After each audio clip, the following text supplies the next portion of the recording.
మన తెలంగాణలో మొట్టమొదటి ఫ్యాక్టరీ అవుట్లెట్ మన ముకుంద జ్యువెలర్స్ లో లైట్ వెయిట్ ఆభరణాలు కలెక్షన్స్ ఎన్నెన్నో అన్ని జ్యువెలరీస్ పై VA కేవలం 2 to 12% మాత్రమే. విచ్చేయండి ముకుంద జ్యువెలర్స్.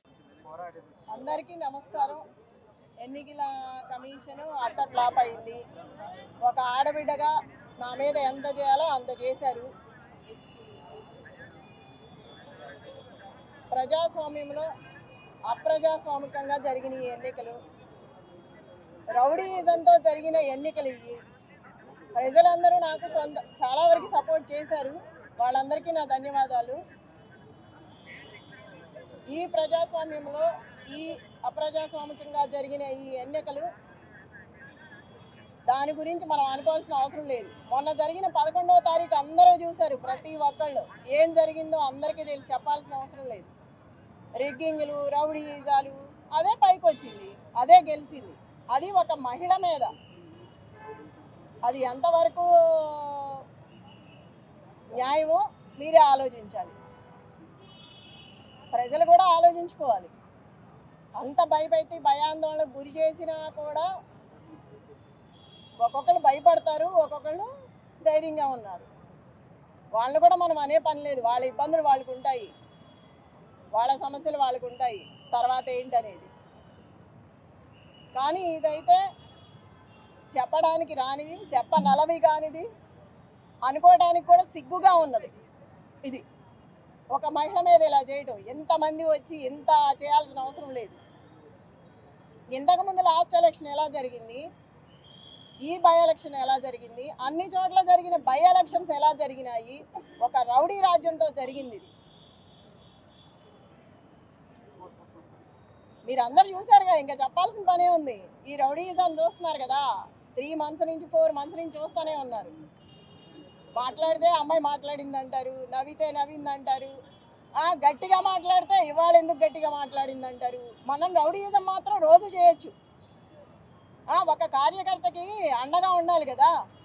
మరి అందరు కార్యకర్తలకి భయపెట్టిన వాళ్ళ దగ్గరికి వెళ్ళి ధైర్యం చెప్పి అండగా నిలబడి కార్యకర్తల కోసం మాట్లాడిన దాన్ని కూడా తప్పుగా తీసుకున్నారు. దాన్ని కూడా భూతద్దంలో చూపించారు. ఒక మహిళని ఇలా చేయడం ఫస్ట్ టైం మీరు చూస్తున్నారుగా.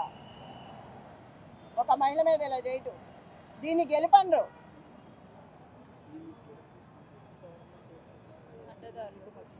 అడ్డదారులు వచ్చి అడ్డంగా చేసి నేను చూసా కదా. మొన్న నేను అడ్డం పడ్డాను, ఎక్కడికక్కడ అడ్డం పడతానే వచ్చాను. చాలా చేసుకుంటూ వచ్చాము. అది కూడా లేడీస్ని చేసుకొచ్చాం.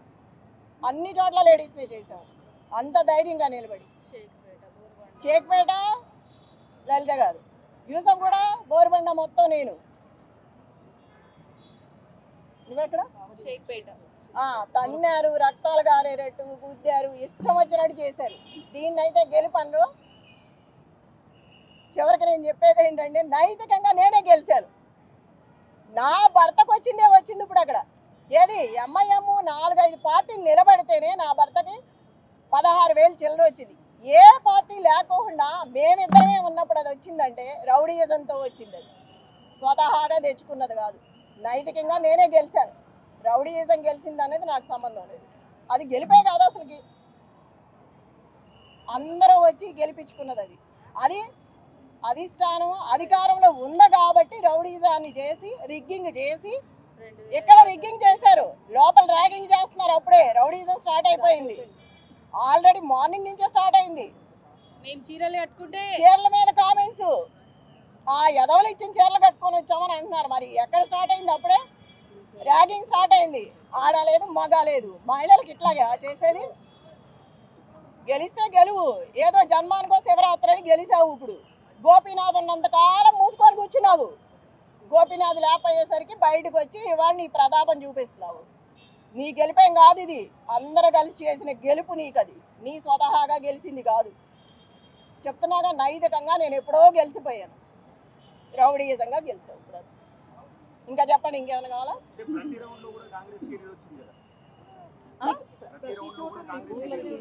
బూతుల రిగ్గింగ్ ప్రతి చోట తన్నడము గుద్దడమే కదా. మరి అందుకే కదా నేను అంతా ఓపెన్ అయ్యి వాళ్ళకి సపోర్ట్ ఇచ్చి మాట్లాడింది. ఎప్పుడు మాట్లాడిన దాన్ని ఎందుకు మాట్లాడా? వాళ్ళు పడే బాధ చూడలేక నేను బయటకు వచ్చి మాట్లాడగలిగాను. దాన్ని కూడా తప్పుగా పెట్టారు. ఉంటుంది. వాళ్ళ ఇంట్లో మనసు చచ్చిపోయినప్పుడు బాధ ఉంటుంది. దాన్ని అడ్డం పెట్టుకుని ప్రతిసారి కథలు చెప్పుకుంటే పోతే ఎట్లాగా? ఇప్పుడు నేను ధైర్యంగా ఉంటాను కదా, కార్యకర్త ధైర్యంగా ఉండేది. మాట్లాడాల్సింది కాబట్టి మాట్లాడాను. ఎన్నాళ్ళు అట్లాంటిది జరగలేదు కాబట్టి నేను మాట్లాడలేదు. ఎందుకయ్యా అర్థం కావట్లేదా? రౌడీజంతో వచ్చామని ఇప్పుడు వరకు చెప్పుకున్నది అదే. ఓపెన్ గా డబ్బులు పంచారు. మీరు చూసారు అందరూ 11వ తారీఖు ఏం జరిగిందో. మళ్ళీ కోసం వేస్తే ఎట్లాగా?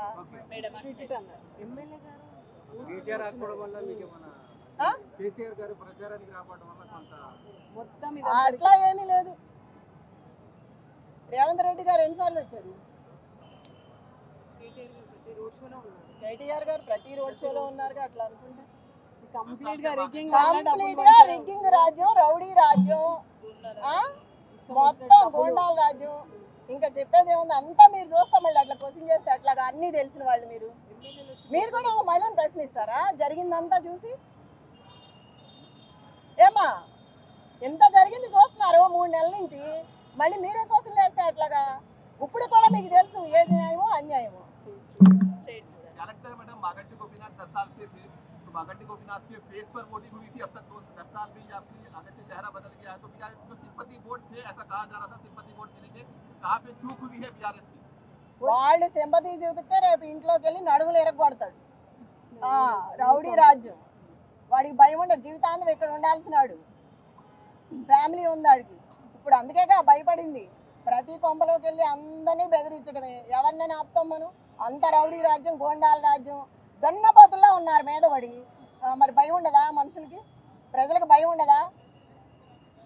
ఆ రోజు వాళ్ళ గోపన్న ఉన్నాడు కాబట్టి ఎవడు రా అని నిలబడబట్టి అందరు పారిపోయారు. ఆయన లేడు కాబట్టి ఒక్కొక్కళ్ళ కలుగుల్లో నుంచి బయటకు వచ్చారు. నమస్తే.